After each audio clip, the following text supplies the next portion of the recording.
এখন তো জলপাইয়ের সিজন, আর জলপাই দিয়ে যদি এই ভাইরাল আচারটা না বানাও তাহলে তো হলোই না। আর এটার টেস্টের ব্যাপারে যদি বলি বন্ধুগণ, একদম ফাটাফাটি। একটা প্যানে সরিষার তেল আর পাঁচফোড়ন দিয়ে হালকা নেড়ে নিব। এর মধ্যে কমেন্ট করে ফেলো কার কার জলপাইয়ের আচার খুব পছন্দ।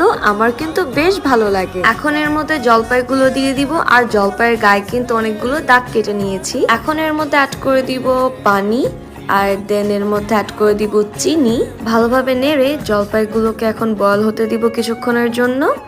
এর মধ্যে অ্যাড করে দিব আমরা অনেকগুলো রসুনের কুয়া। এর মধ্যে দিয়ে দিব লাল মরিচের গুঁড়া, দিব হলুদের গুঁড়া। আর এর মধ্যে কমেন্ট করে ফেলো যে আজকের ভিডিওটি তোমরা কোত্থেকে দেখছো, আর লাইক শেয়ার করতে কিন্তু একদমই ভুলবে না। এখন এর মধ্যে স্বাদ মতো লবণ দিয়ে দিব, আর এটা কিন্তু কন্টিনিউয়াসলি নাড়তে হবে। তারপর এর মধ্যে অ্যাড করে দিব চিলি ফ্লেক্স, আর দিয়ে দিব পাঁচফোড়ন। তারপর ভালোভাবে নেড়ে নিতে হবে। And this are my sweet and lovely people, যারা আমার লাস্ট ভিডিওতে কমেন্ট করেছিলে যে কোত্থেকে আমার ভিডিওটি দেখছো। Preeti from Bhola, Naima from Chittagong, Tisha from Munshiganj, Chittagong থেকে Samia, Tasfia from Chittagong, Nishad from Bagerhat, Zubida from Pabna, Tasmia from Comilla, Maimuna from Nawabganj, Arohi from Feni. দেখলে তো কত ইজিলি এই ভাইরাল জলপাইয়ের আচারটা বানানো হয়ে গেছে।